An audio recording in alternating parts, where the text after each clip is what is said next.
Hello and welcome to Healthy Moments. This is a show where I digest health across brand news and beyond.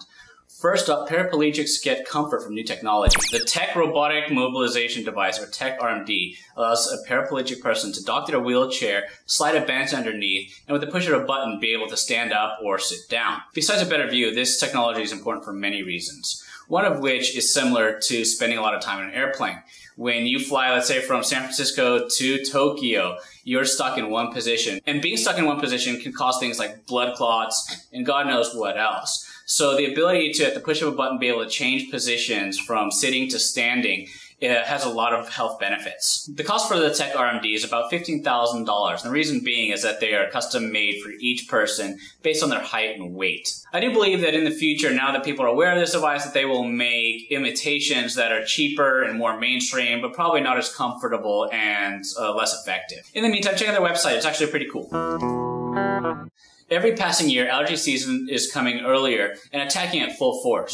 Most of us are asking, why is it so menacing, especially this year? There are rumors that the fallout from last year's earthquake in Japan is causing everyone to be a lot more sensitive to allergies. The biggest culprit in the Northern Hemisphere is ragweed, and its pollen season is getting longer and starting earlier. Scientists are able to project climate changes, but they were unsure whether the spring is going to get longer or just start earlier.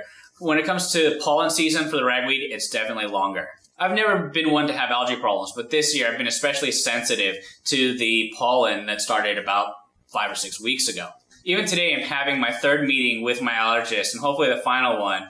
And I've been testing out a bunch of prescription medications that I'd normally be strongly against, but I need to make sure that I get my sleep and can function throughout the day. If you feel like you're having allergies during pollen season or you're just feeling extra sensitive this year, make sure you go see an allergist. There's no reason to lose sleep over it. So I have conflicting views on the next article. It's about Jason Russell, who is the producer of the Kony 2012 video that everybody's been watching. It appears that he's been hospitalized after a meltdown that he had over this whole project. Now, he was found in Southern California running around naked, touching himself, and all these crazy things. Well, they at least appear crazy unless you are at a university during pledging. Now, before I read the whole article and just read the first paragraph, it got me thinking. I was just like, does he really care that much about everybody's opinions and all the bad press that he's getting that it's driving him crazy? Well, the article implies so. The moral of the story is that when you're ready to go public with an idea, make sure that you're psychologically ready and have a plan in motion for dealing with extreme amounts of stress. Apparently he didn't, and I wouldn't want this to happen to anybody else. The last article from Branded News talks about a subject that I've dabbled in, and that is alternative approaches to sinusitis.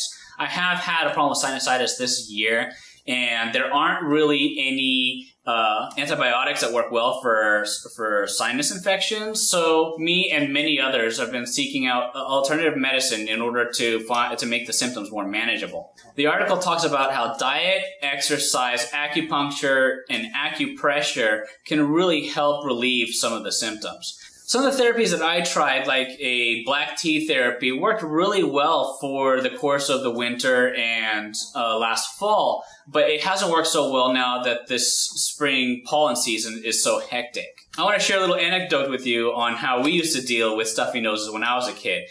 My mom would boil a bunch of potatoes in a pot and I'd have to throw a towel over my head and just inhale. Everybody claimed it worked.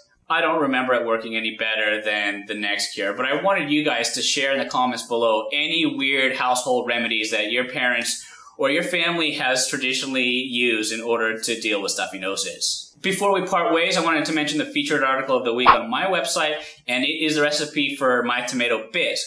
Now, the recipe that I have online is easy to read, it's designed for beginners, but if you're a pro in the kitchen, go ahead and roast the tomatoes yourself. That's all for this week. Please participate in the discussions going on my Facebook and Twitter, and don't be a stranger, subscribe. And as always, stay healthy, wealthy, witty, and wise, and I'll see you next time.